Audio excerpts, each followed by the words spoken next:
El jueves pasado llegué antes de lo habitual a casa. No era por nada especial, simplemente mi jefe canceló la última reunión del día y decidí coger el coche sin decir nada a Marta. Pensé que le daría una sorpresa. Ya sabes, ese gesto tonto para romper la rutina. Pero al girar la esquina de nuestra calle, vi algo que me dejó paralizado.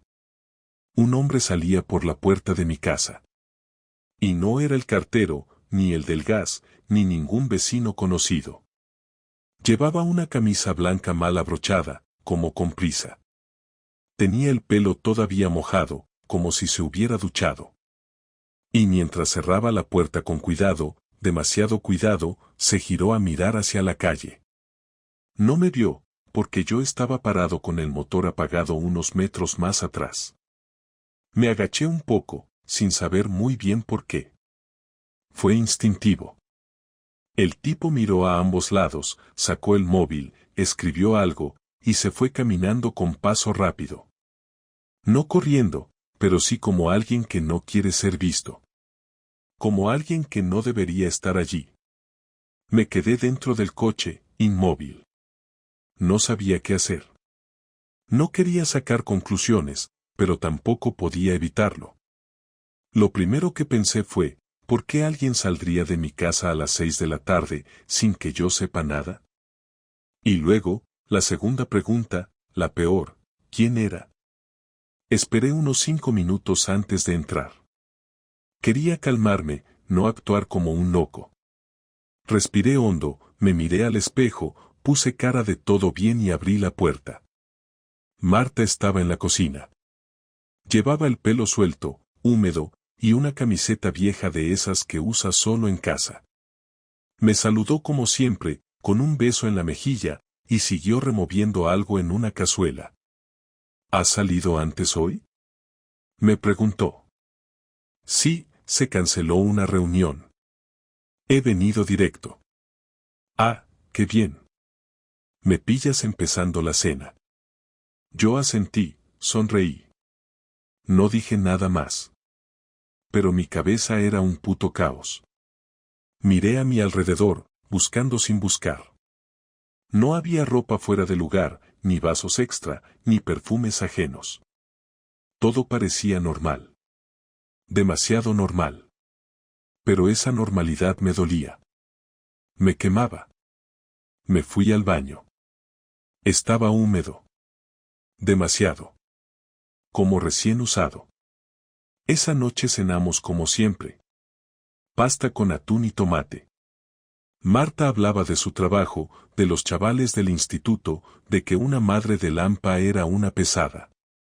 Yo asentía, pero no escuchaba.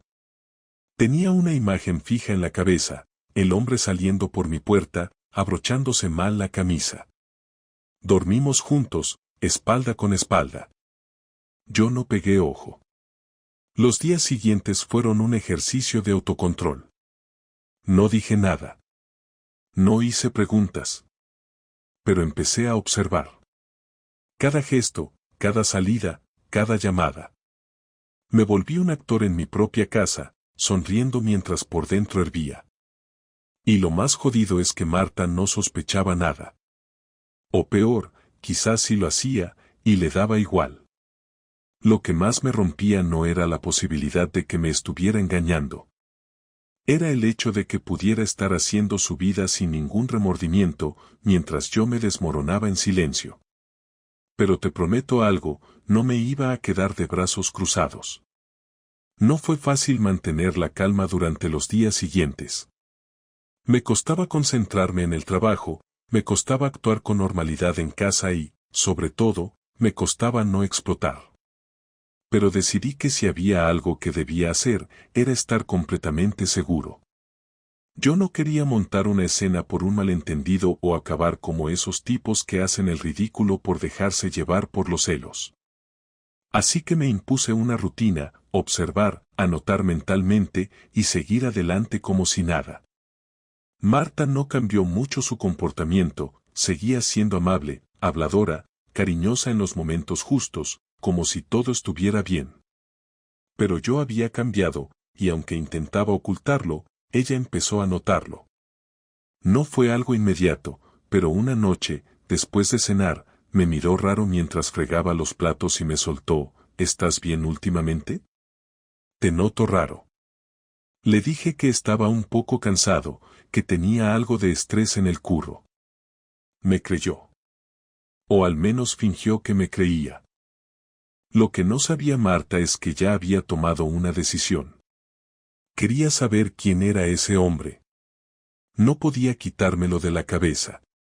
Tenía una estatura parecida a la mía, quizá un poco más bajo, pelo oscuro, barba arreglada, unos 30 y pocos, por lo que pude ver. Y sobre todo, esa forma de salir, de caminar rápido, de mirar hacia todos lados. No tenía nada de normal. Revisé las cámaras de la comunidad, las que hay en la entrada del portal. No sé por qué no lo hice antes, pero una tarde bajé y hablé con el portero, que es un tío majo y al que conozco de hace años. Le pedí el favor de que me dejara ver las grabaciones del jueves por la tarde. Inventé una excusa simple, dije que me habían forzado el buzón y quería ver si se había colado a alguien. El tipo no dudó. Me dejó pasar, puso el video, y allí estaba él. El hombre que salió de mi casa. Entró a las 15:38, justo cuando Marta debería haber llegado del instituto, y se fue a las 18:04. Llevaba una mochila pequeña, de esas que usan los que trabajan en oficina, y no miró al portero ni al ascensor, como si ya supiera dónde iba. Le di al pause. Saqué el móvil y le hice una foto a la pantalla. No le dije nada más al portero, le agradecí y subí a casa. Durante el resto de la semana me dediqué a buscarlo. Lo comparé con fotos de conocidos, con amigos de Marta en redes sociales, incluso con algunos profesores del instituto donde trabaja. Nada. No encontraba su cara en ningún lado.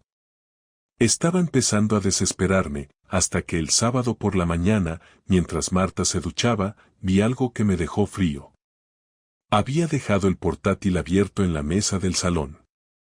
No soy de revisar cosas ajenas, nunca lo fui. Pero esta vez, no lo pensé mucho. Me senté frente a la pantalla, moví el ratón, y vi que tenía abierto un archivo PDF, un acta del instituto. Lo cerré. Lo siguiente fue abrir su carpeta de descargas. Allí no encontré nada raro. Pero al abrir el historial de navegación, todo cambió. En los últimos días había visitado varias veces la web de un gimnasio que está a 20 minutos de casa. Lo raro no era eso, sino que Marta jamás mencionó que quisiera apuntarse a ningún gimnasio. Ella nunca fue muy fan del deporte. Revisé más a fondo y vi que había entrado al perfil de un tal Álvaro Trainer, un entrenador personal que trabaja allí. No me costó nada encontrar su Instagram. Era él. El mismo que vi salir de mi casa. El mismo que apareció en las cámaras. Su foto de perfil era clara, y cuando la abrí, reconocí al instante la misma cara, la misma barba, el mismo corte de pelo. Su cuenta era pública. Decenas de fotos entrenando a mujeres, algunas más provocativas que otras. Una mezcla entre influencer de gimnasio y modelo de ropa deportiva. Vi varias publicaciones donde mujeres lo etiquetaban, muchas con frases como gracias por la sesión de hoy o no podría haberlo hecho sin ti. Volví a mirar su nombre completo, Álvaro Torres. Lo apunté. Lo memoricé. Ya tenía al tipo. Y ahora necesitaba saber cuánto había estado con Marta, cómo se conocieron, y sobre todo, si lo que estaba sospechando era cierto. Esa misma tarde, le dije a Marta que saldría un rato, que me tomaría una caña con Pablo, mi amigo de toda la vida. En realidad, me fui al gimnasio. Quería verlo con mis propios ojos, observar cómo trabajaba, ver si tenía alguna señal que me confirmara lo que empezaba a temer. Llegué a las 6:15, fingí estar interesado en apuntarme, hablé con una recepcionista muy simpática y pregunté directamente por Álvaro, diciendo que me lo habían recomendado para entrenamientos personales. Me dijo que justo estaba terminando una clase y que en unos minutos podría hablar con él. Lo vi salir del área de entrenamiento. Llevaba una camiseta ajustada, pantalones deportivos y el pelo mojado. Se secaba el sudor con una toalla mientras hablaba con una mujer que, evidentemente, no estaba allí por el deporte. Me acerqué sin decir quién era.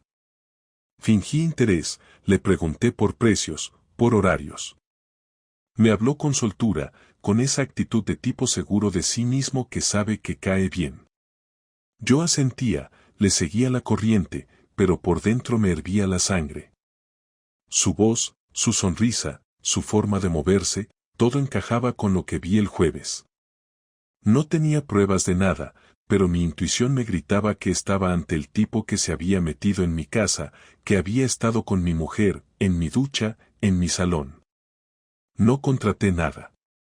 Le dije que lo pensaría y que quizá la semana siguiente pasaría de nuevo. Me despedí con una sonrisa falsa, le di la mano, y salí de allí sintiéndome como un idiota. De vuelta en el coche, me quedé sentado varios minutos sin moverme. Empecé a atar cabos. Marta había dicho hace semanas que quería empezar a moverse más, que estaba pensando en hacer yoga o pilates. Pero no mencionó ningún gimnasio ni entrenador. Ahora todo encajaba, los días que llegaba más tarde, las duchas rápidas, el cambio de humor. No quise volver a casa aún. Me fui a un bar de lavapiés, pedí una caña y me senté al fondo, solo. No pensaba en venganza, no todavía. Solo en la sensación de estar en medio de algo que ni siquiera había empezado, de estar a punto de ver cómo se derrumba todo lo que llevaba años construyendo. No le conté nada a Pablo, ni a nadie. Me limité a mirar el vaso, a pensar en qué coño hacía Álvaro en mi casa, y en qué momento Marta decidió que yo ya no era suficiente. La rabia todavía no había llegado. Solo el vacío. No soy detective, ni tengo experiencia espiando a nadie, pero cuando la desconfianza te come por dentro, uno aprende rápido. El domingo por la tarde, mientras Marta planchaba en el salón y veía una serie de esas que a mí me aburren, le dije que iba a bajar al trastero a ordenar unas cajas viejas. Bajé, sí, pero en realidad lo que hice fue colocar una pequeña cámara en el recibidor de casa, apuntando hacia la entrada, bien escondida dentro de una caja decorativa que ella misma había puesto hace años. Fue algo sencillo, comprado por internet, con conexión a mi móvil. Si Álvaro volvía, esta vez tendría una imagen clara, una prueba directa. También coloqué un pequeño dispositivo en el coche de Marta. No es legal, lo sé, pero me importaba poco. Quería saber si lo recogía, si lo veía, si iban a algún sitio juntos. Necesitaba pruebas antes de decir nada, porque todavía existía esa parte estúpida en mí que quería estar equivocado, que prefería sentirse paranoico antes que humillado. Durante esa semana, intenté mantener la normalidad lo mejor que pude. Me levantaba, desayunaba con ella, la acompañaba a la puerta cuando se iba al instituto, incluso bromeaba con ella. Por dentro estaba podrido, pero no podía arriesgarme a que sospechara. Los dispositivos que había colocado necesitaban tiempo, paciencia y sobre todo silencio. Cada vez que ella salía, yo revisaba el GPS desde el trabajo. La rutina parecía normal, nada raro. Escuela, supermercado, casa. Pero el jueves por la tarde, justo una semana después de haber visto salir a Álvaro, pasó lo que estaba esperando. La señal del coche indicaba una parada en el mismo gimnasio, pero duró menos de 10 minutos. Después el coche se movió hasta una dirección que no conocía, un barrio a las afueras, en el distrito de Latina.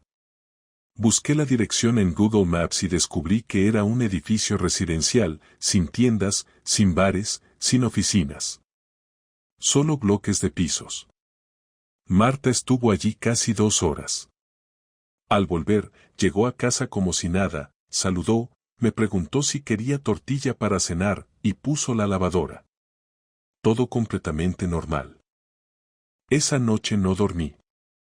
Me quedé mirando el techo, calculando tiempos, pensando en qué podía hacer ahora.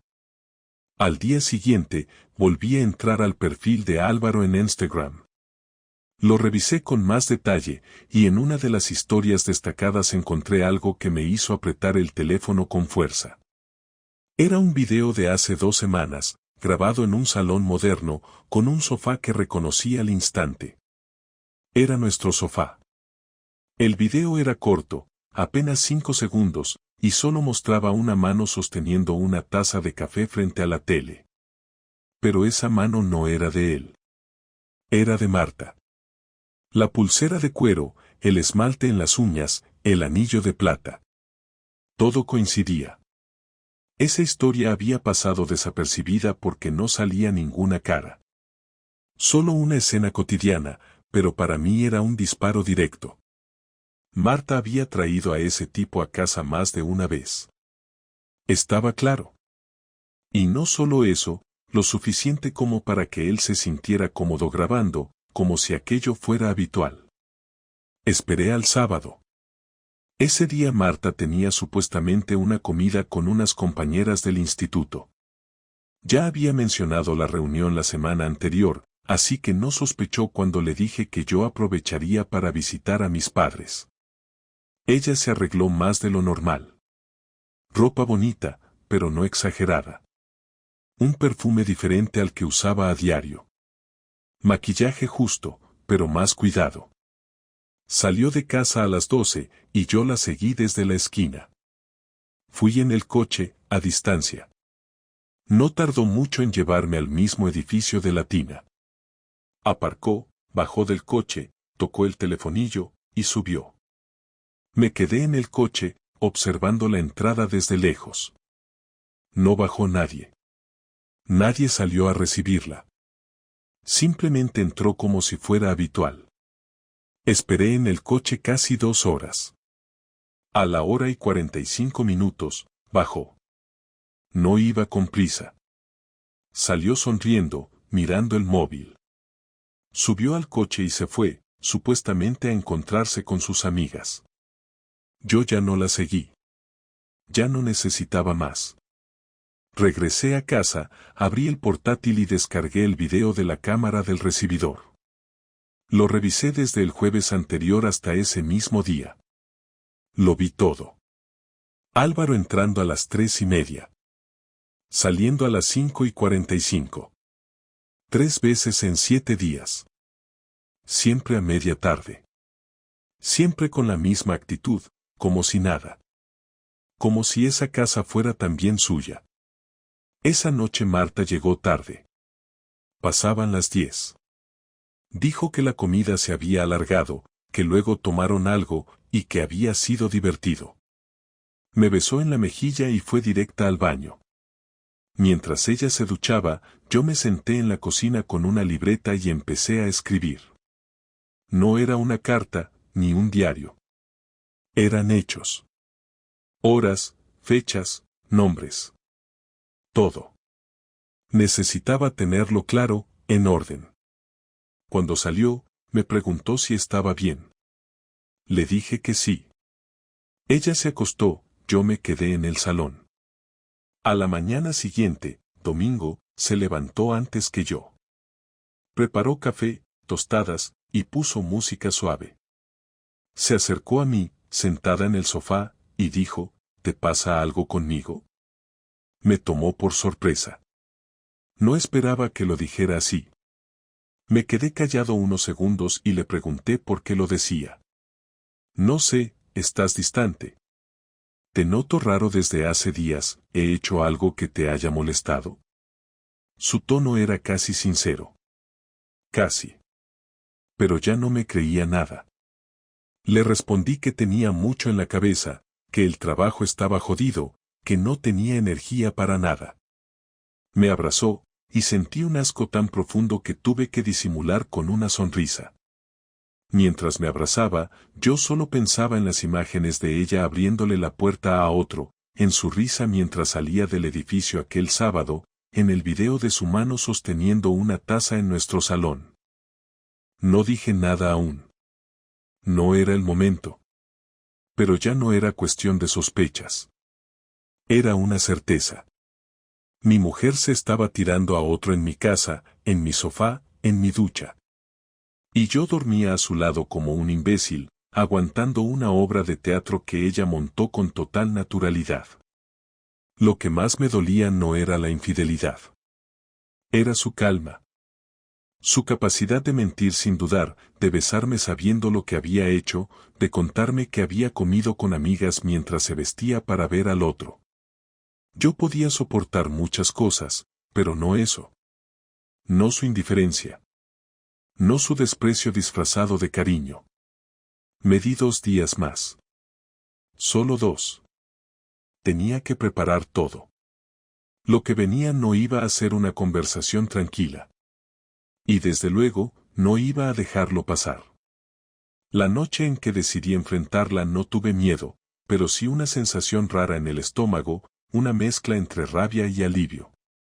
Rabia por todo lo que había descubierto y alivio porque por fin iba a terminar con la farsa. No planeé un discurso, no practiqué lo que iba a decir, ni siquiera pensé en mantener la calma. Ya no había nada que cuidar. Lo que iba a destruirse ya estaba roto, solo faltaba ponerle nombre. Marta llegó de trabajar sobre las 8:15. Venía con el abrigo en la mano, el bolso colgando del hombro y el pelo deshecho. Dijo que la habían hecho quedarse más tarde porque estaban preparando los exámenes del trimestre. La escuché sin interrumpirla. Me miró esperando que yo dijera algo, pero no lo hice. Se fue directa a la ducha, como siempre, y ese fue el momento que elegí. Esperé a que terminara, y cuando salió envuelta en la toalla, le pedí que se sentara conmigo en el salón. Me miró extrañada. ¿Pasa algo?, preguntó. Le respondí que sí, que pasaba mucho. No se sentó al principio, se quedó de pie frente a mí, intentando leer mi cara. Cuando notó que no estaba bromeando, se sentó.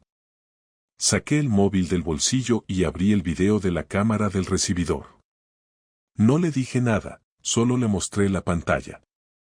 Al principio no entendía lo que veía. Luego, cuando reconoció a Álvaro entrando, se puso pálida. Ni siquiera intentó negarlo. No hubo gritos, ni lágrimas, ni el clásico puedo explicarlo. Solo silencio. Lo vio hasta el final, hasta que el tipo salía de nuevo con su mochila al hombro. Cuando terminó, me miró con una expresión vacía. Dijo, no sé qué quieres que te diga. Aquella frase me descolocó más que cualquier mentira. Le pregunté cuánto tiempo llevaba viéndose con él. No contestó. Le repetí la pregunta, más fuerte. Finalmente, habló. Dijo que desde hacía 3 meses. Que lo había conocido en el gimnasio y que empezó como algo sin importancia. Que al principio solo hablaban, que luego él la ayudó con una rutina de ejercicios y que, según ella, las cosas se fueron dando. Usó esa expresión exacta. Se fueron dando. Como si se tratara de algo inevitable, como si no hubiera tenido elección. Le pregunté si alguna vez había sentido culpa, si alguna vez había pensado en lo que hacía, en lo que yo significaba. Me dijo que sí, que claro que lo pensaba, pero que se sentía viva con él. Que conmigo ya no sentía nada. Que la rutina la estaba matando y que Álvaro le devolvió una parte de ella que creía perdida. Me levanté, no podía seguir escuchando. Caminé hacia la ventana y me quedé mirando hacia afuera sin ver nada. Le dije que lo único que había matado nuestra relación era su mentira, no la rutina, que todos los matrimonios tienen etapas difíciles, pero que ella eligió resolverlo acostándose con otro. Me respondió que no lo planeó, que simplemente ocurrió, y que tampoco creía que me amara ya. Esa última frase me cayó como un golpe en el pecho. No grité, no rompí nada. Solo respiré hondo y le pregunté si pensaba seguir viéndolo. Tardó unos segundos en contestar, pero cuando lo hizo, dijo que sí. Dijo que no sabía si lo quería, pero que tampoco pensaba dejarlo. Le pregunté entonces por qué seguía en casa conmigo, y me respondió que porque no sabía cómo decírmelo, que no quería destrozarme, que aún me tenía cariño. Esa palabra, cariño, me dio asco. No quise escuchar más. Le dije que tenía 1 hora para hacer una maleta y largarse de casa. Se levantó rápido, sorprendida. ¿Cómo que me vaya?, preguntó. Le respondí que no iba a dormir otra noche bajo el mismo techo con una mentirosa. Intentó calmarme, dijo que no era necesario llegar a eso, que podíamos hablarlo. Le recordé que llevaba 3 meses hablando con otro, acostándose con otro, y que esa conversación ya la había tenido ella sin mí. Subió al dormitorio sin decir nada más. Yo me quedé abajo, escuchando los cajones abrirse y cerrarse, los pasos rápidos sobre la madera. Bajó con una maleta pequeña y el bolso. Me pidió que la dejara quedarse al menos esa noche, que no tenía a dónde ir. Le dije que no me importaba. Que podía irse con él, que al fin y al cabo no le costaría mucho abrirle la puerta. Me miró con una mezcla de odio y tristeza, como si de repente yo fuera el culpable. Antes de irse, dejó las llaves sobre la mesa. Dijo que ojalá no hubiera acabado así. No respondí. Escuché el portazo y luego el silencio. No sentí alivio, ni satisfacción. Solo un cansancio profundo, una especie de vacío que se instaló dentro y no se movió durante horas. Me senté en el sofá y repasé mentalmente todo lo que había pasado. Las imágenes, los mensajes, su cara cuando la enfrenté. No era solo una infidelidad. Era la confirmación de que nunca la había conocido del todo. Que mientras yo pensaba en planes, en vacaciones, en el futuro, ella pensaba en cómo cubrir sus mentiras. Al día siguiente no fui a trabajar. Llamé diciendo que estaba enfermo. Pasé el día revisando cosas, buscando papeles, borrando fotos del móvil, eliminando recuerdos que ya no tenían sentido. Por la tarde, me escribió un mensaje. Decía que necesitaba recoger algunas cosas más, que no quería molestar, que si podía pasar cuando yo no estuviera. Le respondí que viniera cuando quisiera, pero que me avisara antes. No volvió a escribir. Esa noche dormí en el sofá, aunque la cama estaba vacía. No podía subir. Cada rincón de la casa me recordaba algo de ella. El olor de su perfume, las tazas en la cocina, hasta la toalla colgada en el baño. Todo me molestaba. Pensé en irme yo, en vender la casa, en empezar de cero. Pero todavía no. No quería mover nada hasta entender cómo se había atrevido a tanto. El lunes por la mañana recibí un correo de ella. No lo esperaba. Decía que quería verme para hablar con calma, sin gritos, que necesitaba explicarse. Lo pensé un rato y al final accedí. Nos vimos en un bar del barrio, cerca del instituto donde trabaja. Llegó puntual, con aspecto cansado, sin maquillaje. Se sentó frente a mí y empezó a hablar sin que yo dijera una palabra. Dijo que no buscaba justificar lo que había hecho, pero que no fue algo premeditado. Que empezó a sentirse vacía conmigo y que con él se sintió vista, valorada. Le pregunté si eso era excusa para humillarme de esa manera. Dijo que no, que era una explicación. Me contó que el primer encuentro fue en casa porque no querían ser vistos, que pensó que sería solo una vez, que después no podría seguir. Pero siguió. Cada frase que salía de su boca me confirmaba que no había sido un error puntual, sino una decisión repetida. Le pregunté si él sabía que estaba casada. Dijo que sí. Le pregunté si le importó. Dijo que no mucho. Me reí. Una risa seca, de incredulidad. No entendía cómo podía hablar tan tranquila de algo tan sucio. Le pregunté si sentía vergüenza. Me miró a los ojos y dijo que sí, pero que eso no cambiaba lo que sentía ahora. Le pregunté qué sentía entonces. Dijo que confusión, tristeza, alivio por no ocultarlo más. Me quedé callado. No tenía nada más que decirle. Pagué el café, me levanté y le dije que no quería volver a verla. Que a partir de ese momento, todo lo que quedaba entre nosotros sería trámite, abogados, firmas, papeles. Ella asintió, se quedó sentada mirando la mesa mientras yo me iba. En la calle, respiré hondo. No había alivio, ni paz, pero al menos había terminado la parte en la que tenía que escucharla. En casa, vacié su armario, guardé sus cosas en cajas y las dejé en el pasillo. Llamé a un amigo abogado y le conté lo básico. Me dijo que con las pruebas que tenía no habría problema en el divorcio. Me pidió que no actuara por impulso. Pero ya era tarde para eso. El impulso era lo único que me mantenía de pie. Esa noche, mientras recogía la casa, me di cuenta de que la rabia no desaparecía. Al contrario, crecía. La veía en cada cosa que había tocado, en cada mentira que me había dicho. No podía soportar que ella siguiera su vida tan tranquila, que él siguiera trabajando, sonriendo, mientras yo cargaba con todo. Esa sensación fue la que me llevó a pensar en la revancha. No algo simbólico, sino real, algo que dejara marca. Ya no era solo una cuestión de dolor. Era una cuestión de justicia, al menos la mía. Y esa idea fue lo único que me permitió dormir esa noche.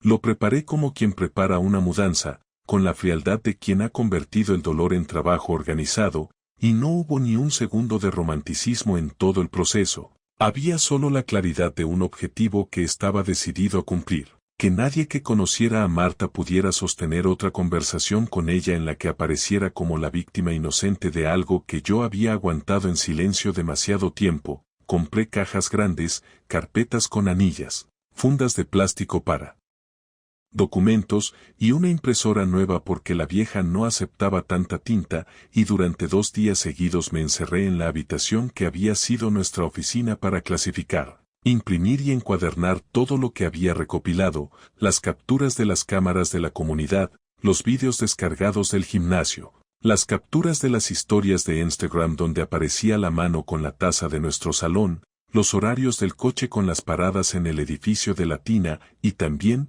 por si hacía falta reforzar el golpe, conversaciones antiguas suyas que había salvado por morbo o por necesidad cuando empecé a sospechar, todas esas pequeñas confesiones a medias que ahora se leían como prueba. No fue una decisión impulsiva, cada pieza tuvo su lugar en las carpetas y todas las carpetas llevaron una etiqueta con un destinatario claro, no había misterio ni improvisación, padres de Marta, familia y hermanos. Equipo directivo del instituto, compañeras del AMPA, gimnasio y empleador, abogados y documentación legal, y por último una caja para enviarla a ella, con las copias de todo por si algo se perdía en el camino o por si, en un giro irónico que me hacía sentir más frío que caliente, ella pretendía después negar lo obvio. Durante el proceso tuve que escuchar mi propia voz en manos ajenas, repasé los mensajes, releí las excusas y las respuestas, y sentí que si aquello era venganza, era una venganza documentada, administrativa, que dejaría marcas en las vidas que antes sostenían la mentira y que ahora tendrían que elegir bando. La primera entrega la hice en persona, llamé a la casa de sus padres y pedí hablar con su madre con una voz que no dejaba entrever lo que llevaba en la caja, fingí que era por un asunto de su trabajo, y cuando la señora me abrió, con esa mezcla de sorpresa y hospitalidad que tienen las madres de gente conocida, le dejé la primera carpeta encima de la mesa de la cocina, me fui sin decir mucho y sin esperar reacciones dramáticas, me limité a susurrar que leyera con calma y que si algo le parecía extraño, llamara a su hija. El silencio que dejó la carpeta en la mesa me pareció más demoledor que cualquier bronca.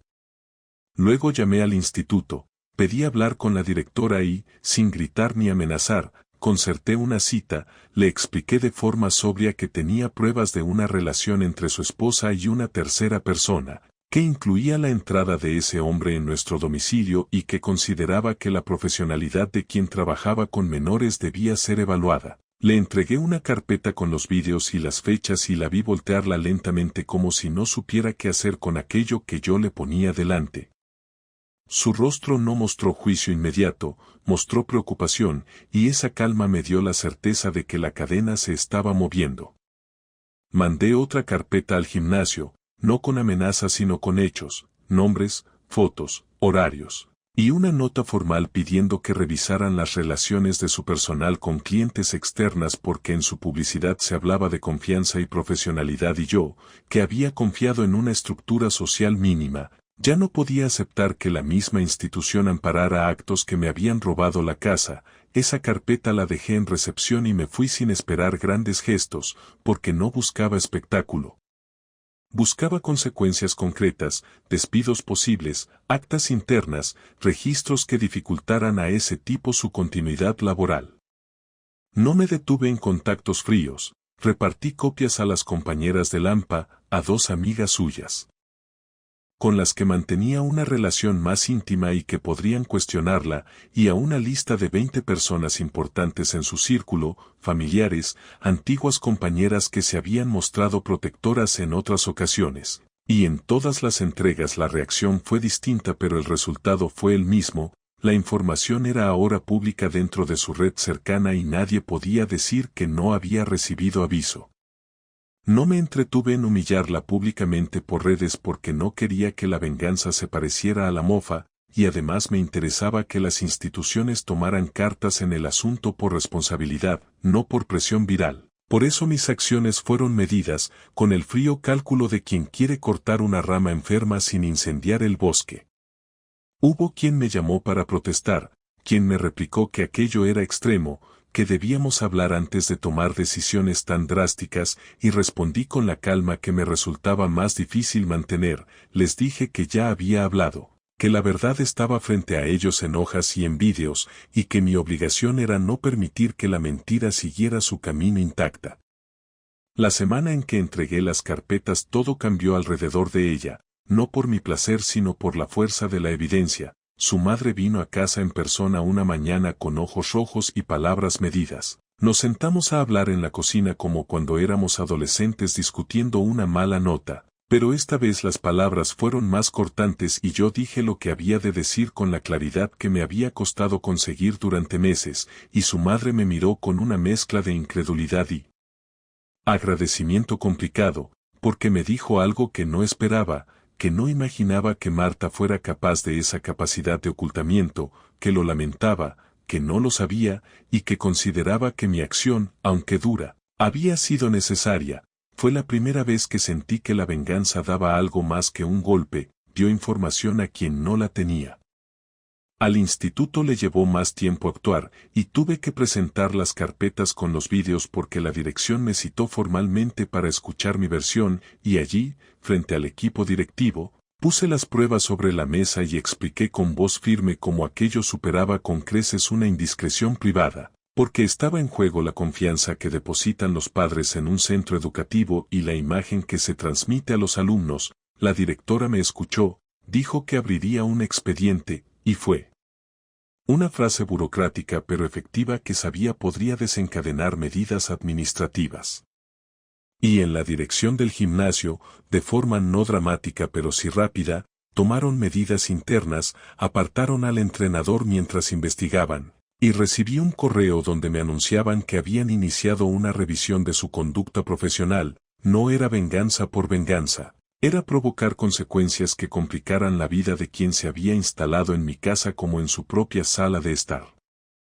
No todo fue útil o limpio, hubo quien me miró con desdén, quien me acusó de exhibicionismo, quien dijo que había hecho pública una intimidad que debería resolverse en privado, y no negaba que mis actos podían leerse así. Pero la diferencia entre mi acción y la de la traición que sufrí era que yo quería cortar algo que me dañaba, no prolongar el daño hacia terceros que no tenían responsabilidad en ello. Aún así, aceptar la incomodidad pública fue parte del trato que hice conmigo mismo, y lo asumí porque prefería llevar la incomodidad a cambio de que las instituciones reaccionaran y de que mi dignidad quedara respaldada por documentos. En ese tiempo, Marta recibió mensajes, llamadas, visitas incómodas, miradas distintas en la calle, respuestas frías de quien antes la saludaba con facilidad. Y con cada gesto ajeno empecé a sentir algo que no era alegría sino alivio amortiguado, la sensación de que aquello que me había destrozado ya no le sería tan sencillo continuarlo en la impunidad. No busqué humillarla en la cama ni ponerle trampas físicas, lo que hice fue transformar mi dolor en documentación, en entregas que tuviesen efectos reales y no fueran solo herida temporal. Y la consecuencia fue que lo que nació de una traición personal se convirtió, por la vía administrativa y social, en una serie de problemas que obligaron a que se enfrentara a lo que había decidido hacer en silencio. No fue una venganza sangrienta ni teatral, fue un mecanismo frío, metódico y efectivo, y cuando todo aquello se activó, cuando empecé a recibir llamadas de abogados pidiéndome cita y a ver cómo se acumulaban respuestas institucionales en correos que guardé como trofeos de un proceso que no celebraba, supe que había conseguido algo que tampoco me dio consuelo total, había puesto fin a la normalidad mentida, y en ese quiebre, empezaba a construirse una nueva vida para mí que no dependía de la presencia de quien me había traicionado. ¿Sí me sentí mejor? No siempre, pero cada vez que un sobre llegaba a su destino con la evidencia ordenada y contundente, sentí como si por fin mi verdad dejara de ser un ruido interior para transformarse en algo concreto que ya no podía borrarse con excusas.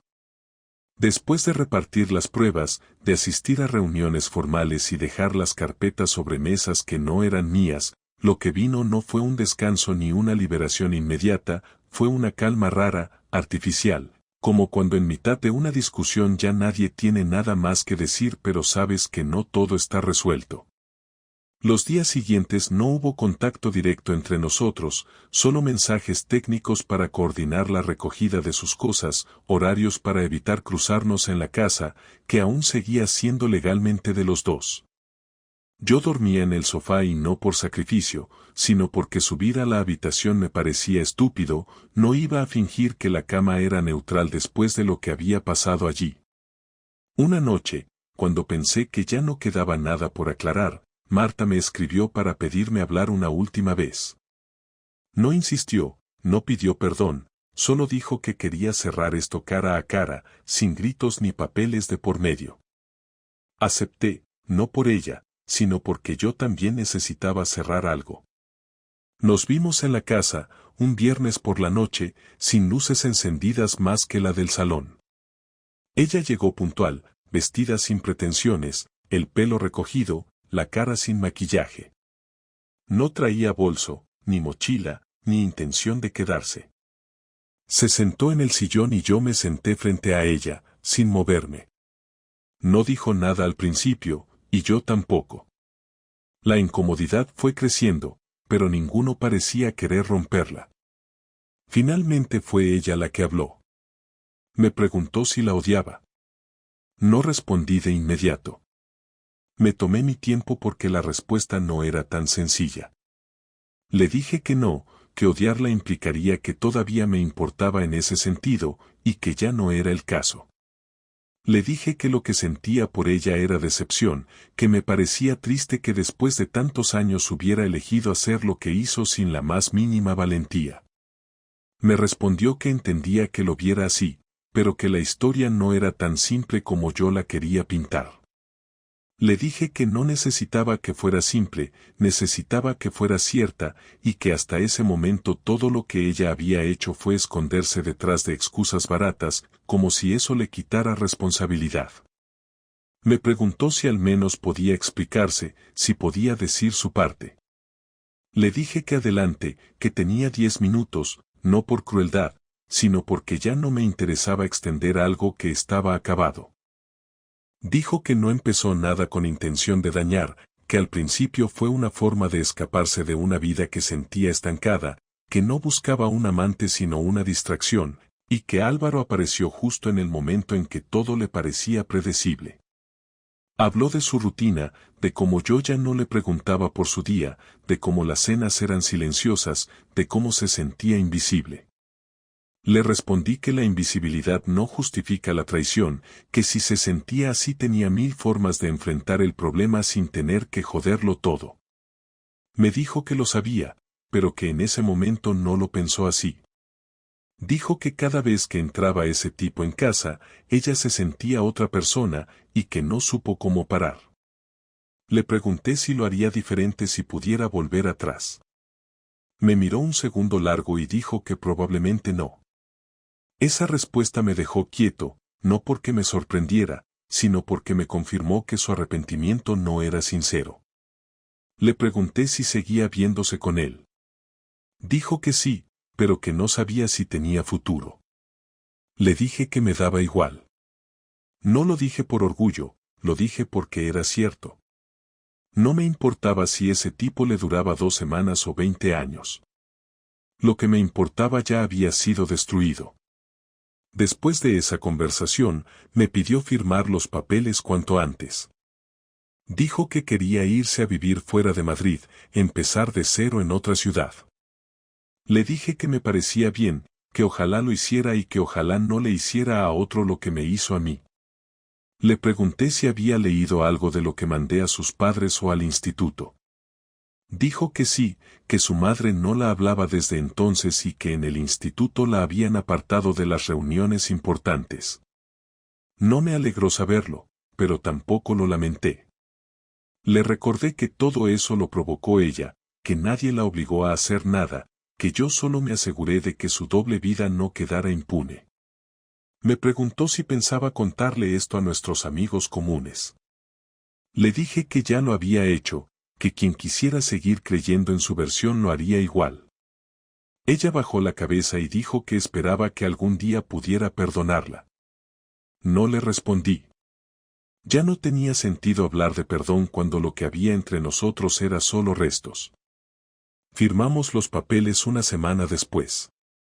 Fue en la notaría, sin lágrimas ni insultos. Solo firmas y un silencio tenso. Al salir, no nos despedimos. Cada uno caminó en una dirección distinta. Yo no volví la vista atrás. Me subí al coche y conduje sin música, sin pensar en nada más que en llegar a casa y empezar a sacar sus cosas una por una. No lo hice con rabia, lo hice con método. Bolsas, cajas, ropa, libros, todo. Dejé lo que era mío, tiré lo que no servía y llamé a un servicio de limpieza. Quería que cada rincón dejara de oler a ella. Los días siguientes fueron raros. Me levantaba temprano aunque no tuviera nada que hacer. Caminaba mucho. Fui a visitar a mis padres. Me quedé en casa de mi hermano un par de noches. No quería compañía, pero tampoco quería silencio. Empecé terapia. No porque creyera que estaba roto, sino porque necesitaba entender por qué había aguantado tanto tiempo sin hablar, por qué prefería acumular en vez de enfrentar antes. No me sirvió de mucho al principio, pero con los días empecé a soltar cosas. No sobre ella, sino sobre mí. Descubrí que había perdido partes de mí sin darme cuenta, que había dejado de hablar de lo que necesitaba, que me había vuelto funcional, como un mueble útil pero sin presencia. Eso no justifica lo que ella hizo, pero me sirvió para no repetir lo mismo en el futuro. Empecé a rehacer rutinas. Volví al gimnasio, cambié de supermercado, dejé de ir a los mismos bares. Vendí la casa después de 3 meses y me fui a vivir a un piso más pequeño en otra zona. No fue una huida, fue un cambio necesario. Dejé atrás todo lo que olía a antes. Volví a ver a Marta una vez, en la calle, de casualidad. Iba sola, no parecía especialmente feliz ni triste. Nos cruzamos sin hablar, solo un gesto de cabeza. Esa fue la última vez. No quise saber más de su vida. No me interesaba si le iba bien o mal. Lo que hicimos, cada uno, ya estaba escrito. Lo que aprendí es que la traición no siempre llega como un escándalo, a veces se instala despacio, se camufla, se normaliza, y cuando te das cuenta, ya lo tienes encima. Aprendí que el silencio solo sirve a quien miente, que no actuar por no parecer exagerado es la forma más rápida de convertirse en cómplice del propio daño. Y sobre todo, Entendí que el respeto es lo único que no se puede recuperar cuando se pierde. Ahora vivo solo, pero no vacío. Hay días más fáciles y otros donde todavía me vienen recuerdos de escenas que creí felices, pero ya no me duelen igual. Me dejaron cicatrices, sí, pero ya no sangran. Lo que venga después ya no lo afronto con ingenuidad, pero tampoco con miedo. La herida cerró. Y lo hizo a mi manera. Sin fuegos artificiales, sin perdón forzado, sin olvido obligado. Cerró porque entendí que a veces hay que cortar de raíz, sin disculpas, sin pausas, solo con la certeza de que mereces algo mejor. Y eso, al final, fue lo único que me devolvió la calma.